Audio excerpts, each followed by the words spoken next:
Meus queridos irmãos, a paz do Senhor, sejam bem-vindos mais uma vez ao nosso canal. Nesse vídeo nós iremos trazer o resumo da lição 9, que tem como título Uma visão bíblica do corpo. Desde já agradeço a sua participação, você que tem compartilhado os nossos vídeos e você que está inscrito. Se você não está inscrito, se inscreva no nosso canal, ative os sininhos para verificar toda vez que um novo vídeo for postado aqui no nosso canal. E utilize-os na evangelização. Você que é professor de escola dominical, nós deixamos aqui o nosso esquema resumo no quadro para ser utilizado, se assim você o desejar, e de acordo com o espaço disponível que você tiver. E que Deus os abençoe em nome de Jesus. O texto áureo diz: mas o corpo não é para a prostituição, senão para o Senhor, e o Senhor para o corpo. Está na primeira carta de Paulo aos Coríntios, capítulo 6, versículos 13, a parte B. A verdade prática: o corpo é o templo do Espírito Santo e, por isso, deve ser conservado em santificação até a volta de Cristo. A leitura bíblica em classe encontra-se na primeira carta de Paulo aos Coríntios, capítulo 6, versículo 12 ao 20. Nós não iremos ler, mas iremos fazer menção do texto. A palavra-chave é corpo. Esta lição temos 3 objetivos específicos, quais sejam: primeiro, ensinar a criação do ser humano; segundo, expor a visão bíblica do corpo; e terceiro, contrapor a visão secular do corpo. Nós sabemos que o ser humano foi criado para a glória de Deus. E Deus espera do ser humano uma reconciliação e uma conservação do seu corpo para a sua glória.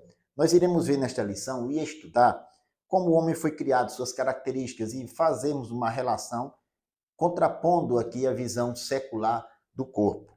Nós iremos para o nosso esquema resumo e ele sempre fica disponível no final do nosso vídeo. O primeiro ponto: a criação do ser humano. O número 1, a origem da raça humana. Biblicamente, nós sabemos que o homem ele tem origem em Deus. Deus criou o ser humano. O homem foi criado à imagem e semelhança do seu Criador. Note em Gênesis capítulo 1, versículo 26, que disse Deus: façamos o homem à nossa imagem, conforme a nossa semelhança. Note, os verbos aqui estão no plural. Façamos o homem à nossa imagem, conforme a nossa semelhança. A pluralidade dá-se a entender que quando Deus disse, ali estava a triunidade divina na criação do ser humano. No versículo 27 de Gênesis 1, e disse o Senhor, quando criou o ser humano, e criou o Senhor Deus o homem, à sua imagem. A imagem de Deus o criou, macho e fêmea os criou. Note, o homem ele foi criado à imagem de Deus. E no texto de Gênesis 1 e 27, está explicitamente macho e fêmea, os sexos biológicos que o ser humano foi criado, ou conforme o ser humano foi criado. Homem ali nesse texto pode ser entendido tanto na parte, a expressão Adam, na parte humana do homem, como também uma expressão genérica da raça humana. Portanto, o homem ele foi criado diferente dos animais. Os animais não têm o fôlego da vida que Deus soprou nos narizes do homem. É a parte que distingue o homem dos animais. O ser humano não é igual aos animais, é diferente. Em Gênesis capítulo 2, versículo 7, nos ensina a palavra do Senhor, que o Senhor, Deus, formou o homem do pó da terra e soprou em seus narizes o fôlego da vida, e o homem foi feito alma vivente. Note, soprou em seus narizes o fôlego da vida. Isso é o que distingue o homem dos animais. Diz o comentarista, o sopro de Deus foi a outorga do nosso espírito, e isso nos distingue dos demais seres criados. O número 2, a constituição do ser humano. Encontramos nas literaturas vigentes 3 formas ou 3 visões da constituição do ser humano. 2 delas não são defendidas por nós. Primeiro, a monista, que o homem é um ser integral, formado apenas da parte material e imaterial, uma só, sem divisão. A segunda, o homem é formado de 2 partes, é dicotômico, uma parte material e uma imaterial, sendo que a alma e o espírito são termos sinônimos. Estas são visões seculares, visões que também são ensinadas por aí. A nossa declaração de fé se fundamenta na tricotomia, ou seja, o homem é formado de três partes: espírito, alma e corpo. Nos diz o nosso comentarista que o espírito é o componente pelo qual se tem comunhão com o Espírito de Deus.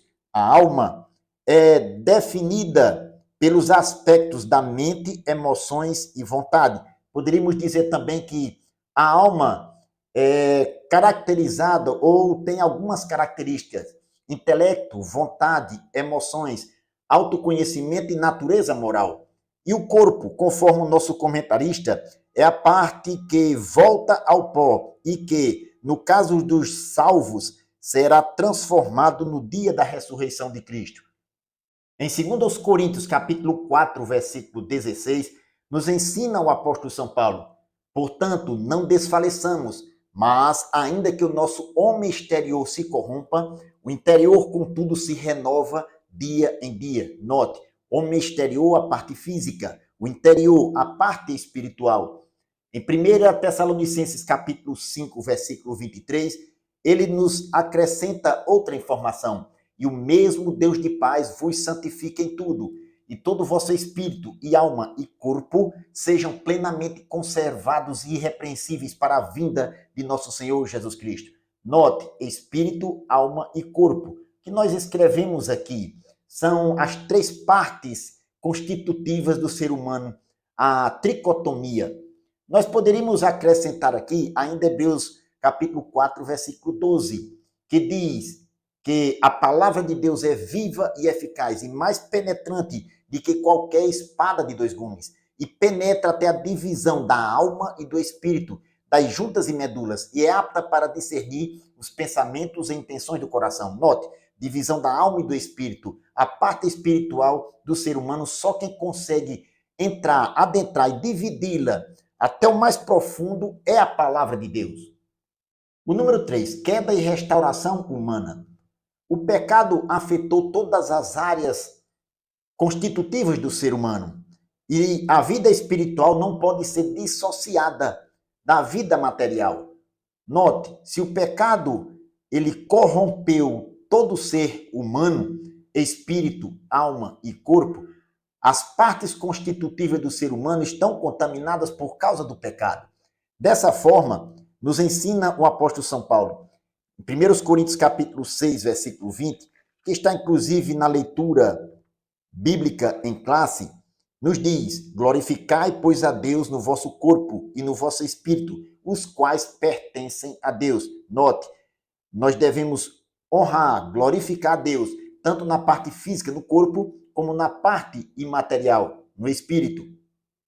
Mais uma vez, em 1 Coríntios capítulo 5, versículo 23, nós notamos a conduta do cristão, que tem que ser irrepreensível, espírito, alma e corpo. Nenhuma das partes constitutivas deve ser separada. Nós devemos nos conservar e sermos irrepreensíveis, conforme nos ensina a palavra do Senhor. E o mesmo Deus de paz vos santifica em tudo, e todo o vosso espírito e alma e corpo sejam plenamente conservados e irrepreensíveis para a vinda de nosso Senhor Jesus Cristo. Note, santificar em tudo, Deus de paz, o mesmo Deus de paz vos santifica em tudo. Espírito, alma e corpo têm que ser conservados e irrepreensíveis, aguardando a vinda do Senhor. A nossa santificação, portanto, deve ser na parte material e imaterial também. Em 1 de Pedro, capítulo 1, versículo 15, nos ensina a palavra do Senhor: mas como é santo aquele que vos chamou, sede vós também santos em toda a vossa maneira de viver. Porquanto escrito está: sede santo, porque eu sou santo. Portanto, Deus criou o ser humano e o constituiu de corpo, alma e espírito. O segundo ponto, a visão bíblica do corpo. O número 1, parte exterior do homem. O corpo, biblicamente, no texto original, significa parte exterior do ser humano, conforme Mateus capítulo 10, versículo 28. E não temais os que matam o corpo, e não pode matar a alma. Temei antes aquele que pode fazer perecer no inferno a alma e o corpo. Note, o corpo, a parte exterior, E a carne, conforme o nosso comentarista, se refere ao homem físico, a parte física do ser humano. Em Lucas 24:39, o Senhor Jesus, em uma das ocasiões que aparece para os seus discípulos, ele diz: "Vede as minhas mãos e os meus pés, que sou eu mesmo." Mãos e pés, note, partes do corpo. Isso inclui também a dimensão exterior. Ambos os termos, corpo e carne, conforme o nosso comentarista, indicam a parte visível e material da natureza humana.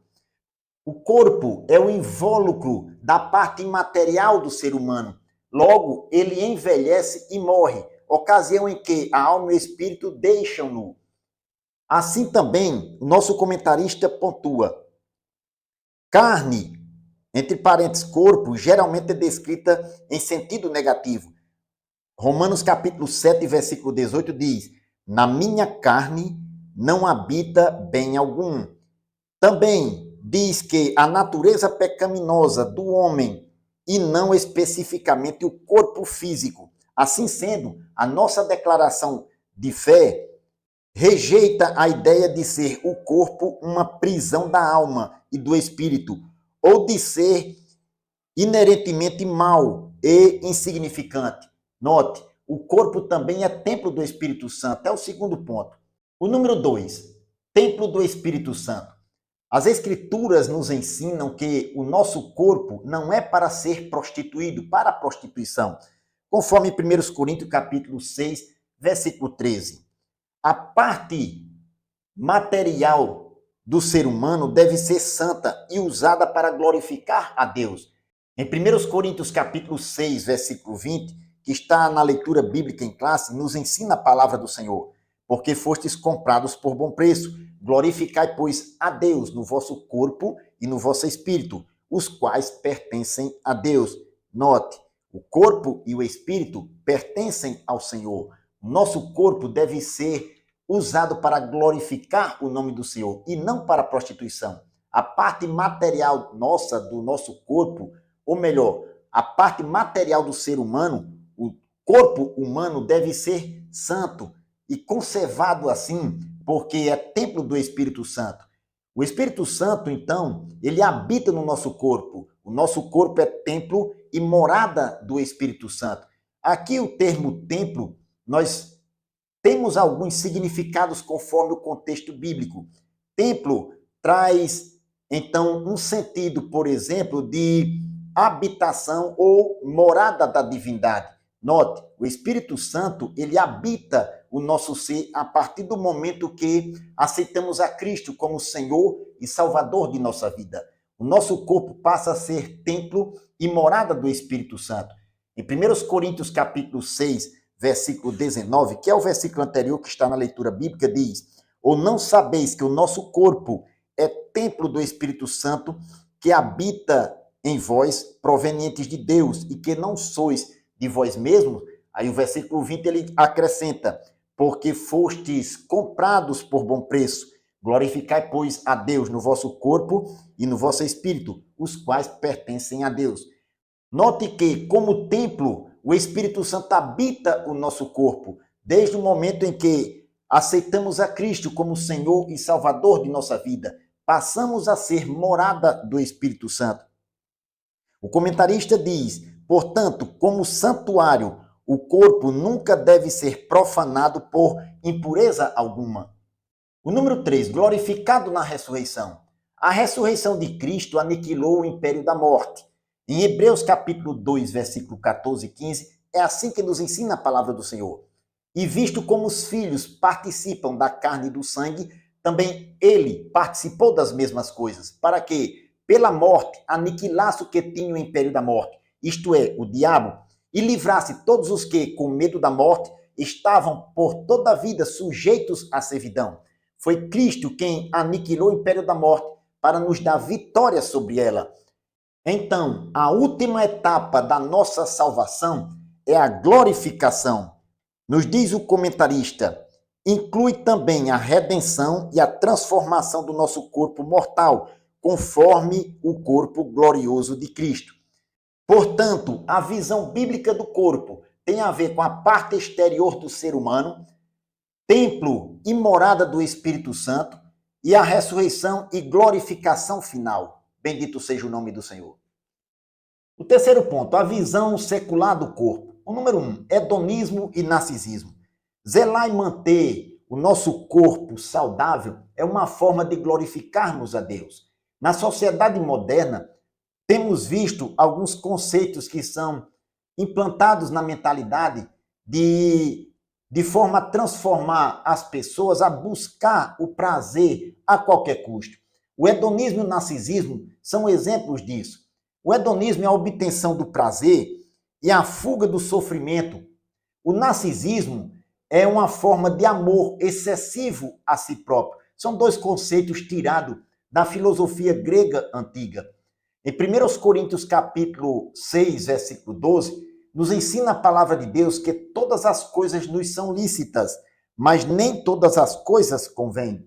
Note, tudo nos é lícito, mas nem tudo nos convém. O que nos convém é algo que vai dar satisfação, não somente a nós, mas a Deus. E uma forma de fazer isso é conservando, zelando e mantendo o nosso corpo saudável.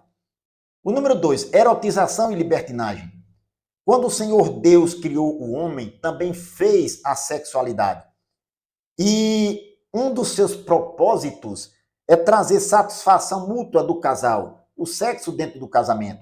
Portanto, não se trata o sexo de algo impuro. Foi criado pelo Senhor para a satisfação mútua do casal dentro do casamento. O pecado em si não está no sexo, mas na perversão do corpo.